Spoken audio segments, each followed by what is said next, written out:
안녕하세요. 이인훈 목사입니다. 오늘부터 제2차 어른성경학교가 진행되어집니다. 총 10주차 강의가 진행되어지는데요. 가능한 한 7시에 들어오셔서 강의를 들어주시기를 바랍니다. 혹시 이 시간에 여러 가지 상황으로 참석하지 못하시는 분들은 그 이후에라도 출석 체크가 가능하시니 꼭 들어오셔서 모든 강의를 다 들어주시고 출석해 주시면 감사하겠습니다. 출석 체크는 두 가지 면에서 유익을 줍니다. 첫째는 출첵을 다 하신 분들께는 소정의 선물이 있습니다. 두 번째는 강의를 준비하는 교육자들에게 참으로 많은 격려가 됩니다. 강의 중 궁금하신 내용이나 보충해 주셨으면 좋겠는 점들에 있어서는 댓글을 달아주시면 성심성의껏 답변해 드리도록 하겠습니다. 좋아요, 구독 꼭 눌러주시기 바랍니다. 그럼 절기와 예수 그리스도 첫 번째 강의를 시작하도록 하겠습니다. 먼저 제가 우리 성도님들과 성경의 절기에 대해서 나누고 싶었던 이유는 성경의 내용 중 절기가 생각 의외로 많다는 것입니다. 두 번째는 그 이야기가 절기를 전제로 해서 진행되어지고 있기 때문입니다.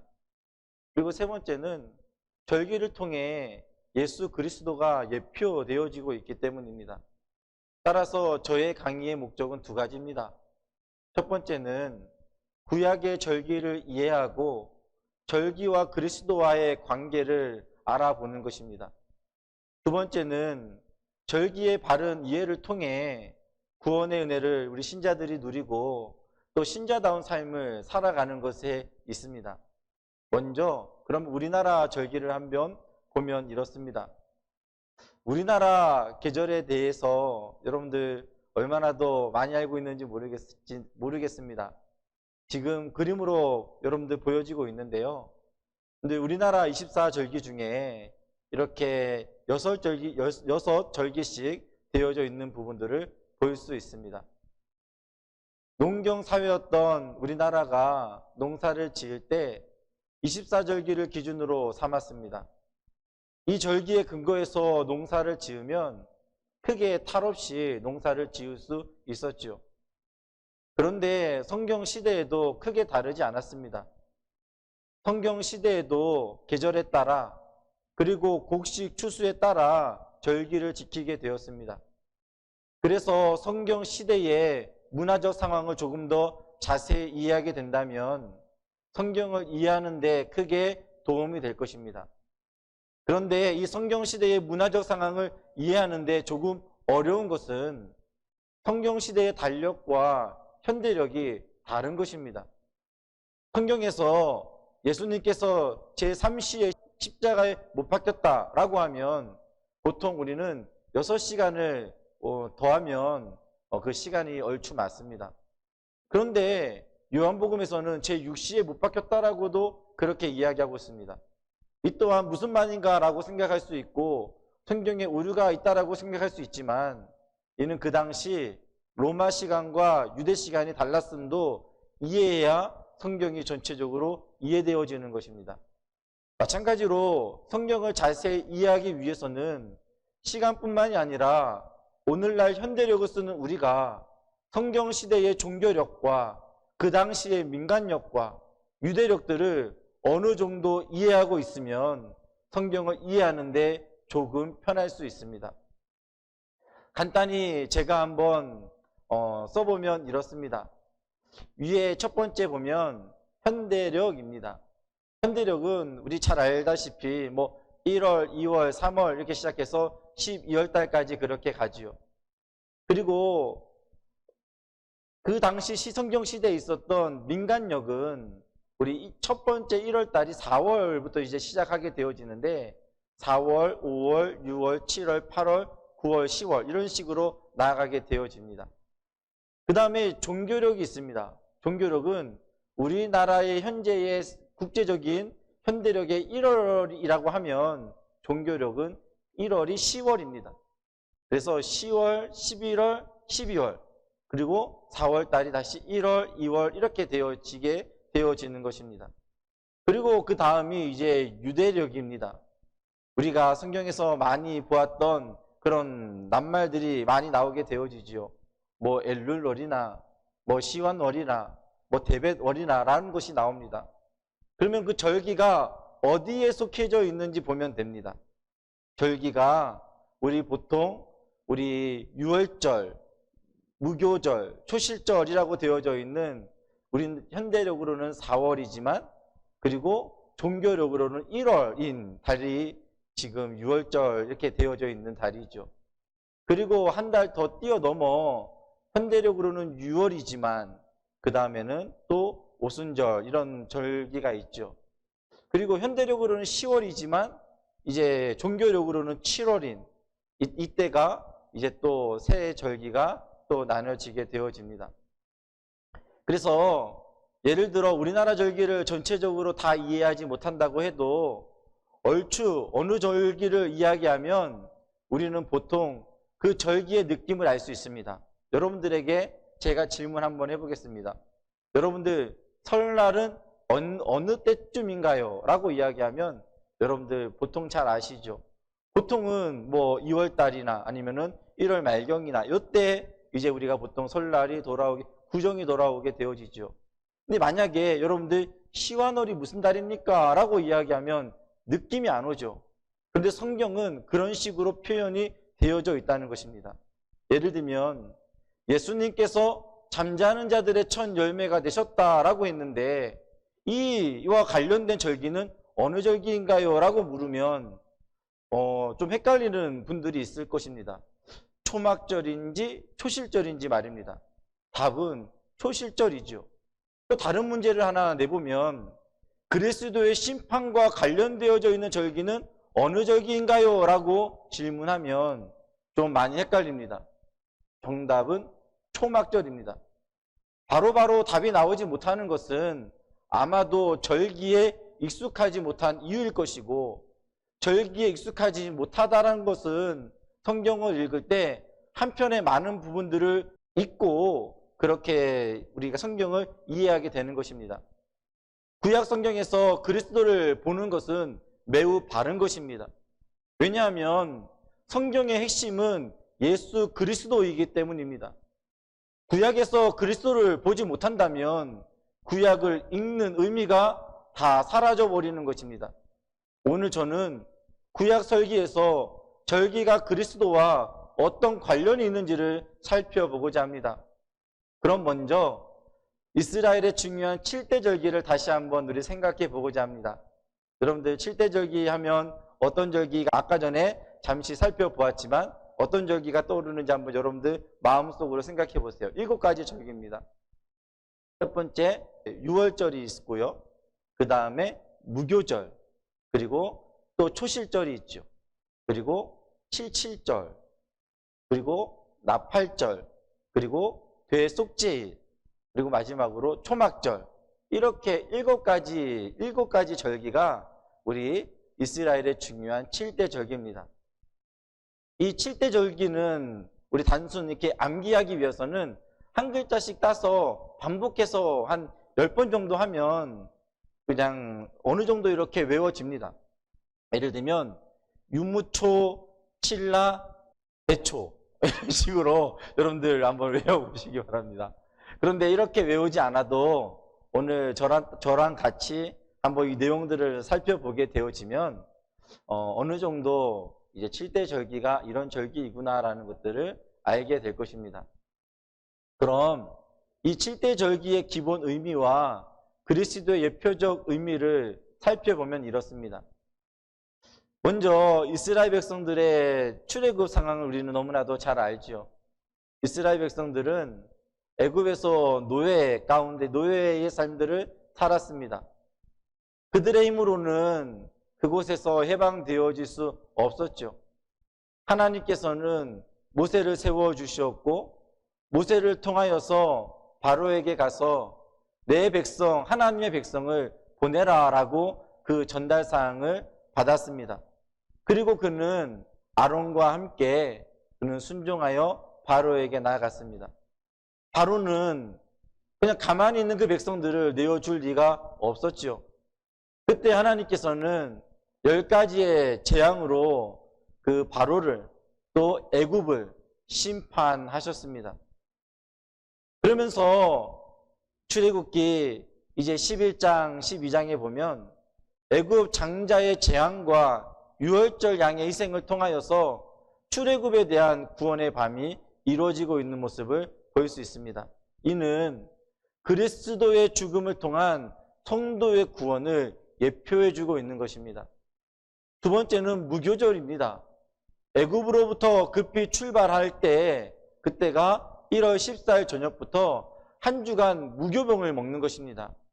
이는 그리스도의 피로 성도가 세상과 죄로부터 떠나 깨끗하게 되어지는 것을 예표하고 있는 것입니다. 초실절은 첫 열매를 바치는 날, 단순한 날이죠. 그러나 유월절 후 첫 안식일 다음 날입니다. 우리가 안식 후 다음 날하고 이야기하면 어떤 날이죠? 네, 주일입니다. 이날 예수님께서 부활하셨습니다. 그리스도께서 잠자는 자들의 첫 열매가 되셨다라고 했을 때 이 날이 바로 부활절이지요. 오순절 날은 칠칠절이라고도 하고 맥추절이라고도 하죠. 우리 초실절로부터 50일째 되는 날이어서 오순절이라고도 하고 7주씩 7번 돌게 되어지면서 칠칠절이라고도 합니다. 즉 밀추수를 마치고 봉헌함으로써 맥추절이라고도 하는 것입니다. 그리고 나팔절인데 이 종교력상의 새해의 첫날을 의미하고 있는 것입니다. 우리 아까 전에 이렇게 달력을 이렇게 한번 보았을 때 그 달력에 있어서의 7월인데 7월이 민간력으로는 1월이 되어지는 것입니다.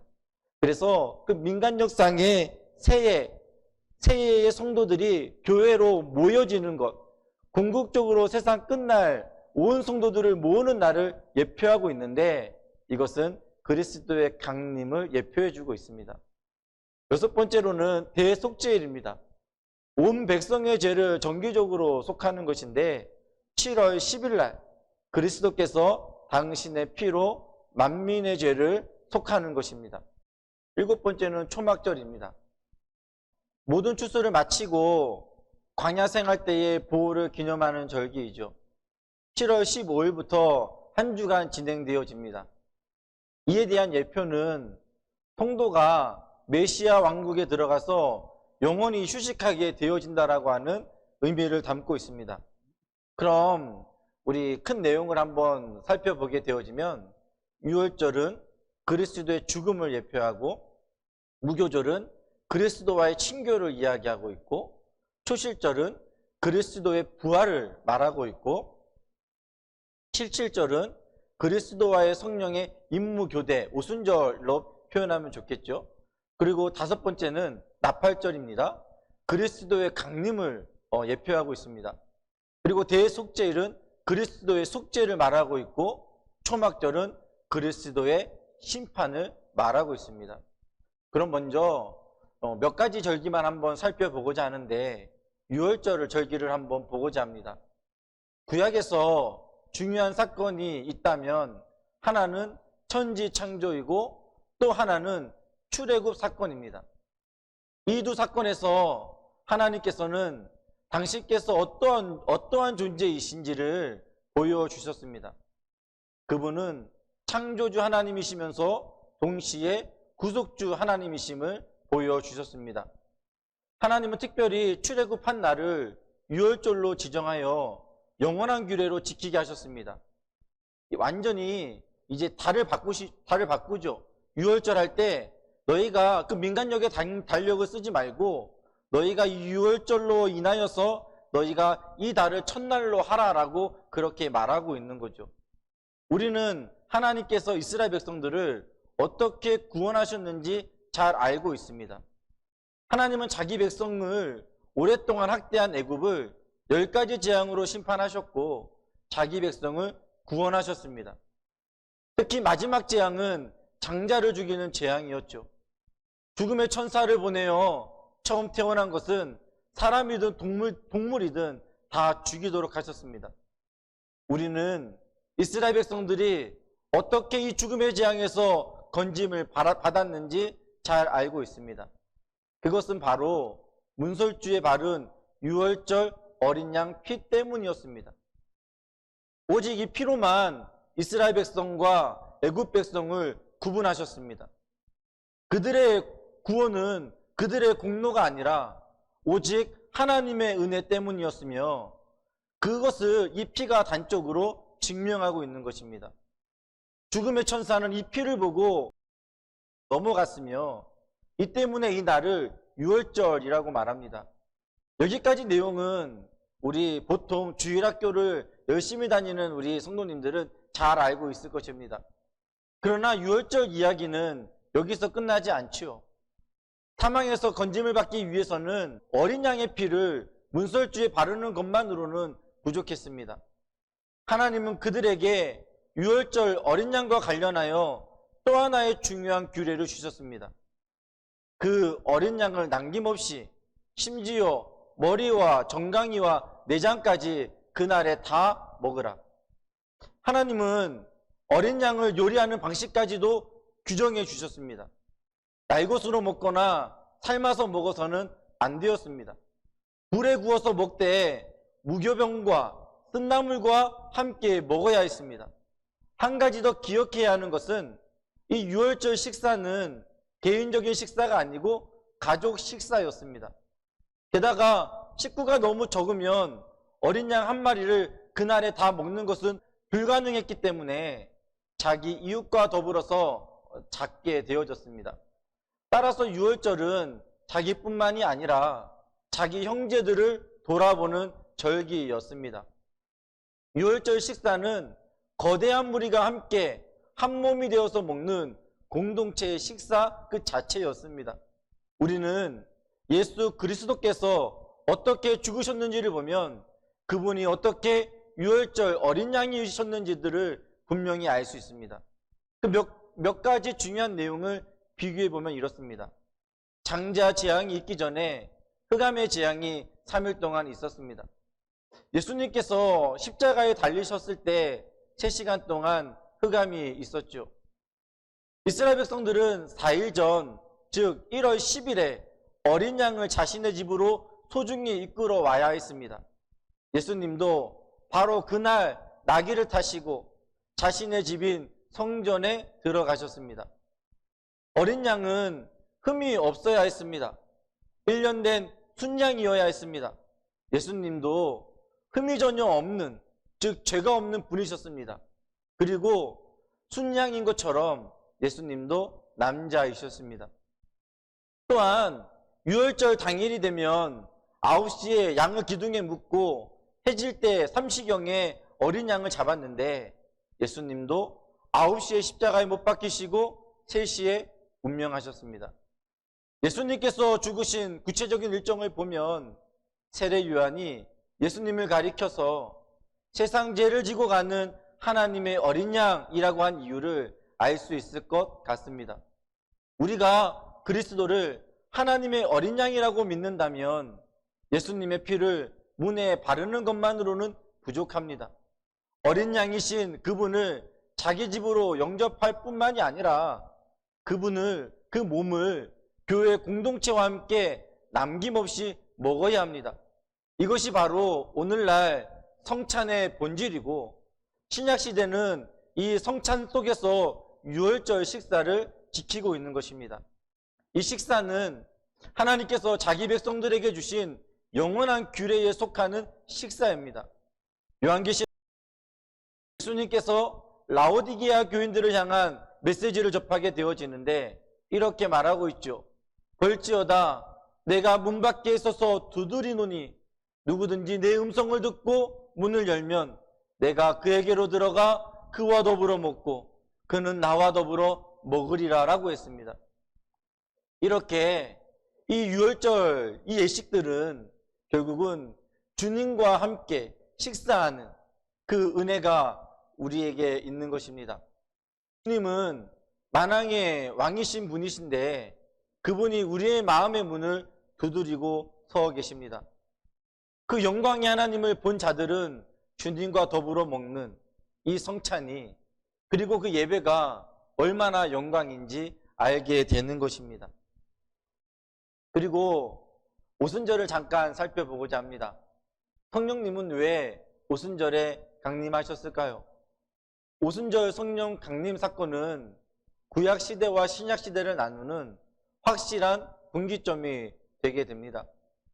구약 시대에는 왕, 선지자, 제사장 같은 특별한 사람에게만 제한적으로 하나님의 신이 임하였죠. 오순절에 성령이 폭포수처럼 부어짐으로써 초대교회가 탄생되게 되었습니다. 이로써 신약 시대로 불리는 새로운 시대가 열린 것입니다. 오순절 날에 이미 이름에 그들이 다 한 곳에 모이더니 호련히 하늘로부터 급하고 강한 바람 같은 소리가 있어 그들이 앉은 온 집에 가득하며 라고 했습니다. 또 요에서를 보면 그 후에 내가 내 영을 만민에게 부어주리니 너희 자녀들은 장래를 말할 것이며 너희 늙은이들은 꿈을 꾸며 너희 젊은이들은 이상을 볼 것이며 라고 했습니다. 초실절부터 시작해 7주간의 수를 개수를 마무리한 이튿날, 즉 50번째 되는 날이 오순절입니다. 오순절은 7주 개수를 마지막 날인 77절과 연결되어지기 때문에 흔히 같은 절기로 우리가 인식하고 있지만 엄밀하게 구별하면 49일째가 77절이고 50일째가 오순절입니다. 오순절이 되면 성전에서 새로운 소재를 바쳤는데 일반 소재와 다른 점은 누룩을 넣는다는 것입니다. 성전에 바쳐지는 소재 중 유일하게 누룩이 들어간 소재는 오순절에 드리는 새 소재뿐이었습니다. 집에서 누룩이 없는 이 보리빵을 먹는 무교절과 성전에서 누룩이 들어간 밀가루 소재로 밀빵을 만들어 제사장이 먹는 오순절은 서로 밀접한 관련이 있습니다. 누룩이 없는 무교병을 먹는 고통의 때를 벗어나서 추수가 완결된 오순절에는 누룩이 들어간 밀빵, 즉 정상적인 일용할 양식을 먹음으로써 일상적인 삶으로 복귀한다라고 하는 의미가 있는 것입니다. 이것은 새해가 되면 새로운 시작을 위해 금식을 하는 영적인 결단을 내리지만 이를 마치고 나면 일상적인 삶을 위해 밥을 먹어야 하는 것과도 같은 이치입니다. 그런데 누룩이 들어간 새 소재를 바치는 오순절 제사는 누룩이 들어가지 않는 무교벽을 먹는 무교절과 관련지어 생각해야 합니다. 무교절로 시작되어지는 농사 사이클은 밀추수가 끝나는 오순절에 이르면서 일단락의 종지부를 찍고 새로운 시작을 준비하게 됩니다. 즉 밀과 보리의 곡식 추수를 마무리하고 포도부터 시작해 무화과, 석류, 올리브, 대추, 야자로 이어지는 여름과 실의 추수를 대비하는 때가 오순절입니다.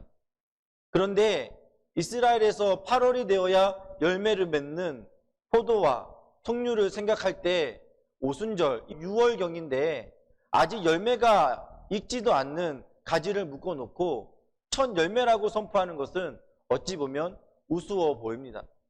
하지만 오순절에 아직 익지도 않는 여름 과실의 가지를 묶어놓고 첫 열매라고 외치는 행사는 이후에 맺힐 여름 과실에 대한 기대와 소망을 담고 있는 것이죠.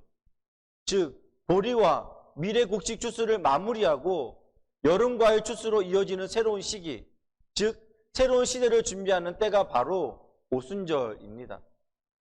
유월절 예식을 마치고 애굽에서 탈출한 이스라엘 백성은 2달이 지난 후, 즉 유대 달력으로 세 번째 달인 시바널에 이 시내산에 도착하게 되어졌습니다. 이스라엘 자손이 애굽 땅을 떠난 지 3개월이 되던 날 그들이 시내 광야에 이르니라 라고 했죠. 시내산은 이스라엘 백성을 인도한 모세가 떨기나무 불꽃 가운데 계신 하나님을 만나고 출애굽의 사명을 받은 곳입니다. 시내산에서 모세 개인에게 자신을 계시하신 하나님은 이곳에서 다시 이스라엘 백성들을 불러 모아 집단에게 자신을 계시하셨습니다. 율법을 주심으로써 새로운 시대를 맞는 새로운 계명과 그에 대한 언약을 이루시기 위함이었습니다. 시내산에서 율법을 받고 그에 대한 서약식을 맺은 때는 유대 달력으로 셋째 달인 시반월, 즉 6월경이었습니다. 그런데 이처럼 엄청난 사건이 아무 의미가 없는 날에 무계획적으로 이루어지지 않았습니다. 즉 출애굽으로 시작된 이스라엘 백성의 구원은 시내산에서 받은 율법을 통해 일단락 완성되었고, 이후에는 새로운 시대를 맞는 새 언약으로 갱신함으로써 약속의 땅 가나안으로 향하게 된 것입니다. 초실절에 부활하신 예수님은 제자들과 40일을 함께 하신 후 감람산 정상에서 승천하셨죠. 그러나 승천하기에 앞서 제자들에게 하나님이 약속하신 성령으로 세례를 받기 위해 예루살렘을 떠나지 말라고 명령하셨습니다. 대부분 갈릴리 출신인 제자들은 예수님의 이러한 명령이 없었다면 방향을 잃은 채 곧장 갈릴리로 향했을 것입니다. 그러나 제자들은 마가의 다락방에 모여 열심히 기도하면서 약속된 성령을 기다렸습니다. 그리고 열흘 후 정확히 오순절이 되자 약속하신 성령이 그들에게 임하게 된 것입니다. 유월절에 일어난 예수님의 십자가 희생을 통해 시작된 인류의 구속 사역은 오순절 성령 강림으로 완성되었고, 이후 제자들이 성령을 받음으로써 새로운 신약 시대가 열리게 된 것입니다. 오순절 성령 강림은 새로운 시대에 맞는 새로운 언약갱신을 위해 주어진 것입니다. 또 하나 예를 들면 노아의 무지개 언약을 들 수도 있을 것입니다. 노아 시대에 일어난 홍수는 방주 안으로 피신한 노아 가족 외에는 세상의 모든 만물을 물로 잠그며 결국은 다 죽게 되어졌죠. 노아가 방주 밖으로 나온 때는 유대의 달력으로 둘째 달 27일이었습니다. 하나님은 방주에서 나온 노아와 새로운 시대에 맞는 새로운 언약을 맺게 되어집니다. 이날 역시 셋째 달에 있는 오순절의 절기였습니다. 내가 내 무지개를 구름 속에 두나니 이것이 나와 세상 사이의 언약의 증거니라. 그리고 이제 구약시대의 절기는 다음과 같은 특징들을 가지고 있습니다. 이런 특징을 신약시대 교회가 절기 때마다 잘 반영하여 지키는 것이 오늘날 필요합니다. 절기의 시행에 공동체성과 축제 정신이 우리에게 필요합니다. 절기해야 할 가장 기본적인 일은 성회로 모이는 것입니다. 모든 사람이 노동을 멈추고 한 곳에 모이는 것이 성회로 모이는 것입니다. 절기는 이스라엘 백성 모두가 1년에 3번 하나님 앞에 모여야 되는 날로서 성막이 있는 곳이나 성전이 있는 예루살렘에 모여야 되는 날들입니다. 신약시대에는 주일마다 예배당에 모이기 때문에 횟수와는 무관하지만 절기의 기본 정신에는 모든 성도가 하나님 앞에 모인다라고 하는 공동체성이 깔려 있는 것입니다. 그리고 절기에 모든 성도가 모이는 목적은 2가지 이유 때문입니다. 첫째는 하나님께 예배드리는 것입니다. 이것은 출애굽기 5장에서 가장 먼저 언급되어졌죠. 바로에게 모세는 이스라엘 백성을 보낼 것을 요구하면서 광야에서 절기를 지키고 여호와께 제사를 드리게 해달라고 요청하였습니다. 그리고 두 번째는 축제를 행하고 즐기는 것입니다. 절기를 의미하는 히브리어 명칭은 하그라고 하는 말입니다. 이는 축제뿐만이 아니라 하나님은 이스라엘 백성들에게 하나님 앞에서 절기 동안 즐거워하라고 반복해서 말씀하셨는데, 이 즐거워하라고 하는 이 말은 절기가 축제라고 하는 것을 보여주는 것입니다. 그렇기 때문에 교회는 무미건조하고 마음에 아무런 감동과 즐거움이 없이 절기를 지켜서는 안 되고, 모든 성도가 함께 먹고 마시며 기쁨과 즐거움이 가득한 절기를 지키게 되는 것입니다. 그리고 또 절기를 보면 우리가 생각해야 되는 것이 있는데, 그것은 여러 절기를 통한 우리 신앙생활에 재정비가 필요하다는 것입니다. 사람은 언제나 일상의 타성에 젖기 쉽죠.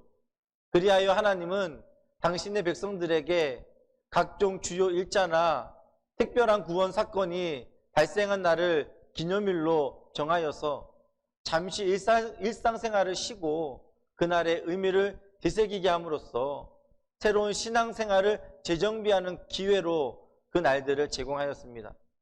따라서 각종 절기는 기본적으로 신앙생활의 체크 포인트였던 것이었습니다.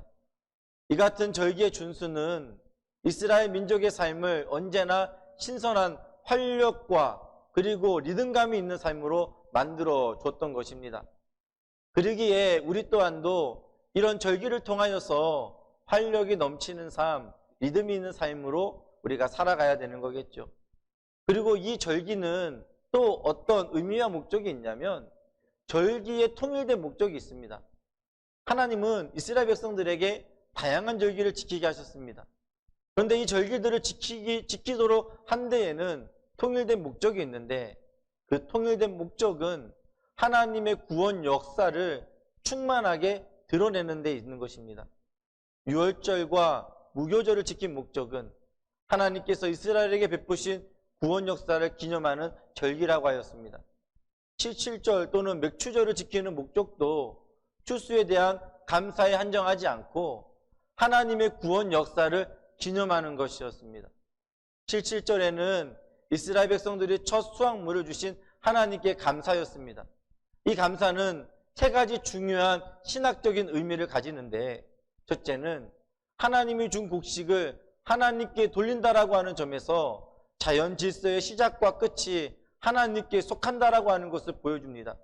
다르게 말하자면 하나님이 모든 피조물을 주관하시며 생육하고 번성하도록 복 주시는 분임을 고백하는 것입니다. 둘째는 열심히 일해서 수확을 얻은 땅을 주신 분이 노예 상태에서 해방시키고 가나안 땅으로 인도하신 하나님이시라는 것을 기억하는 것입니다.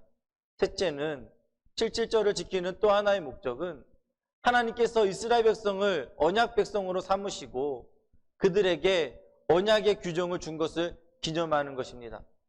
초막절을 지키는 목적도 하나님의 구원 역사를 드러내는 것입니다.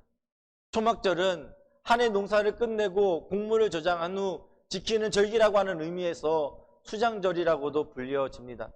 그렇기 때문에 초막절은 추수감사절입니다.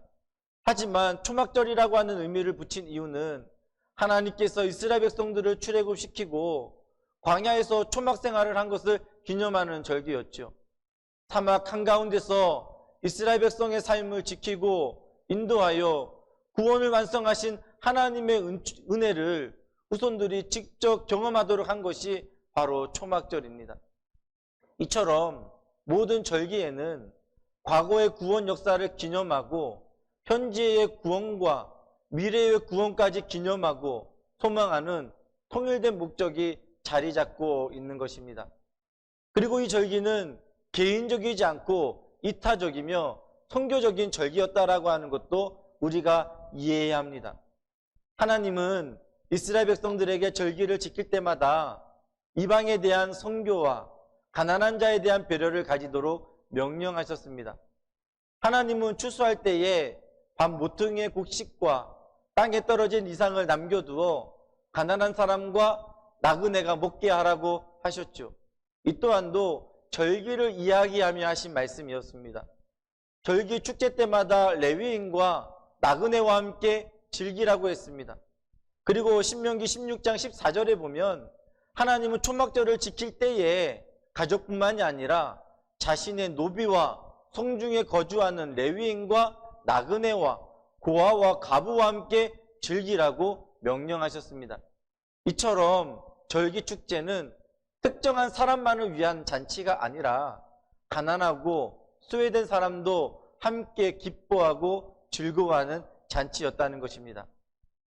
절기 축제에는 이방 민족의 구원이라고 하는 선교적 자세가 포함되어져 있는 것입니다.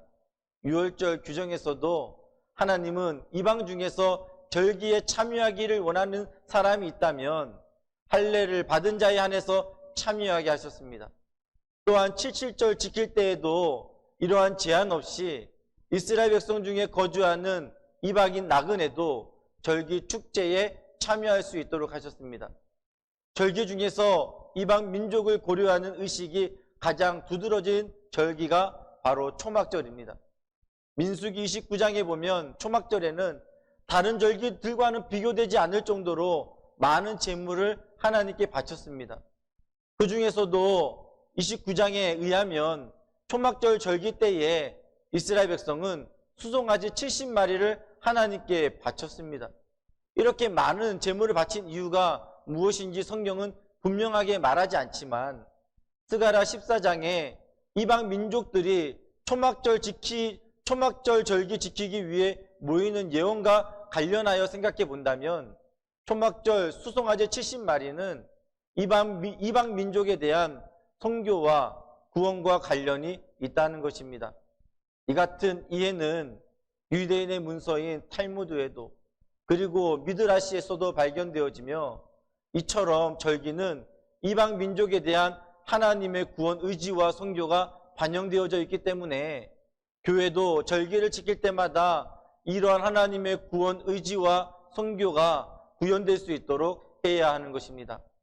그럼 오늘날 우리는 이런 절기가 구약시대에는 매우 은혜롭게 이 절기들이 지켜졌고 그 절기들을 통하여 예수 그리스도와 하나님의 역사들을 체험했다면 신약시대에는 어떻게 이런 절기들을 지켜야 하는지 의구심이 들 수 있습니다. 저는 웨스트민스터 대요리 문답과 신앙고백에서 답을 찾고자 합니다. 먼저 우리 대요리 문답 30문에는 이런 질문을 합니다. 하나님께서 모든 인류를 죄와 비참의 상태에서 멸절되도록 내버려 두셨습니까? 라고 질문합니다. 그에 대한 답은 하나님은 보통 행위 언약이라 불리는 첫 번째 언약을 깨뜨림으로써 빠져들게 된 죄와 비참의 상태에서 모든 사람이 멸절되도록 내버려 두지 않으셨습니다. 그저 사랑하심과 자비하심으로 당신의 택자를 구출하시고 보통 은혜 언약이라고 불리는 두 번째 언약으로 구원의 상태로 인도하셨습니다. 그러면 또 34분에는 이렇게 질문합니다. 그럼 구약하에서 은혜 언약은 어떻게 집행되었습니까? 거기에 대한 답은 은혜 언약은 구약하에서 약속, 예언, 희생제물, 할례, 유월절 그리고 다른 예표와 규례로 집행되었으니 이것들은 모두 올 그리스도를 예시하였고 약속된 메시아에 대한 믿음에 있어 택자를 세우는데 그 시대에 충분했으니 이 메시아로 말미암아 이들은 죄의 완전한 사함과 영원한 구원을 받았습니다라고 했습니다. 즉 구약 시대의 백성들이 어떤 율법을 행하여서 구원을 받은 것이 아니라 하나님의 은혜 언약인 하나님이 주시는 절기를 지킴으로 그 절기를 그들이 마음속으로 믿고 하나님을 의지함으로 절기를 통하여 예수 그리스도를 바라봄으로 구원받았다라고 하는 설명이 되어지는 것입니다. 그러면 35문에는 이렇게 질문하죠. 신약하에서 은혜 언약은 어떻게 집행되어졌습니까? 그럼 구약은 이런 절기나 아니면 할례나 여러 가지 규례를 통하여서 하나님의 은혜의 언약을 누리게 되어졌는데 신약하에서는 그런 것들을 우리도 지켜야 됩니까? 라고 질문하는 거죠. 답은 이렇습니다.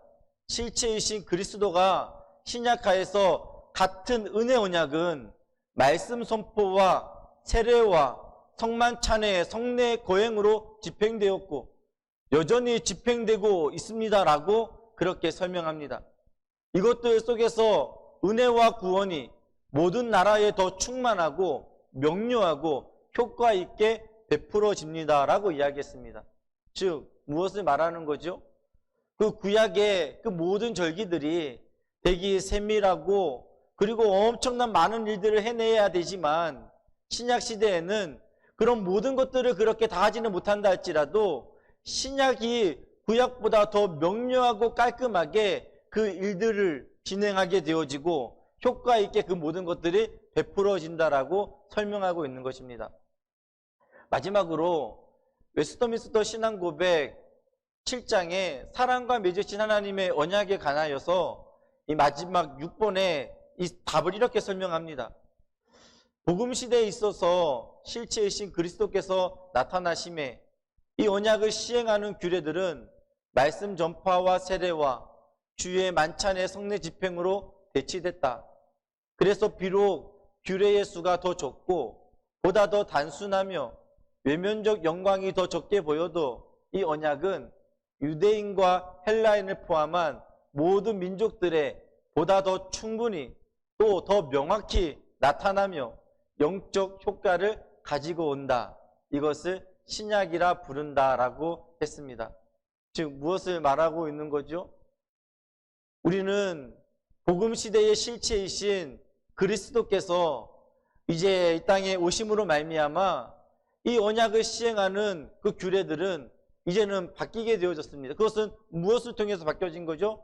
말씀, 선포를 통해서, 그리고 성례를 통하여서, 그리고 성도들이 주의 만찬, 즉 성찬의 집행을 통하여서 이 모든 것들이 대치된 것입니다. 그것이 외면적인 영광은 비록 아주 작은 것처럼 보여지지만 하나님께서는 그 영광을 더 깊이 받으신다라고 말해주고 있는 것입니다. 그러므로 실체가 다른 두 개의 언약이 있는 것이 아닙니다. 구약시대의 언약이 따로 신약시대의 언약이 따로 있는 것이 아니라 단 하나의 동일한 은혜 언약이 다양한 경륜 아래에 있는 것뿐인 것입니다. 그렇습니다. 이런 절기들은 구약시대에 예수 그리스도를 더욱 의지하게 하기 위하여서 있었던 것과 같이 오늘날 교회는 그런 모든 절기들을 율법적으로는 다 지키진 않지만 다양한 절기들이 신학의 교회 안에 두어 하나님의 구원을 찬양하며 예수 그리스도의 구속을 더욱 깨닫게 하고 오늘날 우리가 하나님의 은혜 안에서 살도록 만들게 되어지는 것입니다. 그래서 우리가 오늘날 행하는 말씀 선포 그리고 성찬, 세례 이것이 외면적 영광이 더 적게 보인다고 쉽게 생각하면 안 됩니다. 그것이 단순해 보여도 그 은혜는 구약시대보다 더욱 명확하고 충분하게 우리에게 전해지고 있음을 알아야 합니다. 우리가 이것을 믿는 신자라면 우리 그리스도께서 우리에게 나타나셨고 이제 이 언약을 시행하는 규례들인 말씀 전파와 그리고 그 말씀 전파가 있는 그 예배 시간을 소중히 생각해야 하는 것입니다. 우리는 그 예배 시간을 통하여서 예수 그리스도를 보게 되어지는 것입니다. 모든 시간마다 그리스도의 영광이 드러나는 것입니다. 예배 시간을 통하여서 하나님의 영광을 우리가 고백하는 것입니다. 우리 이것으로 오늘 절기와 그리스도에 대하여서 잠시 살펴보았습니다. 7가지의 절기가 내용이 많아서 좀 어려운 부분들도 있었지만 여러분들 절기들이 나오면 이 절기는 무엇과 연결되어질까라고 생각할 때에 그치 이 절기는 예수 그리스도를 예표해 주고 있지라고 1차적으로 생각하고 그렇게 구약의 말씀을 살피고 또 신약의 말씀으로 돌아와 그 말씀을 이해하게 된다면 더더욱 성경을 풍성하게 이해하게 될 것입니다. 이것이 기초로 해서 여러분들 성경을 읽어 나아갈 때에 좀 더 세밀하게 또 하나님의 은혜가 있는 그런 우리 행복한 교회 성도님들이 되어지기를 바랍니다. 그리고 이제 마지막으로 우리 다음 주에 있는 강의에 대하여서도 광고하겠습니다. 우리 다음 주에는 우리 박승훈 목사님이 영화 속에 있는 기독교라고 하는 제목으로 강의를 해주시는데 또 다음 시간에도 많은 성도님들이 또 참여해 주시고 또 출석도 해주시고 좋아요도 눌러주시면 감사하겠습니다. 그럼 또 은혜로운 하루 되시기를 바랍니다. 감사합니다.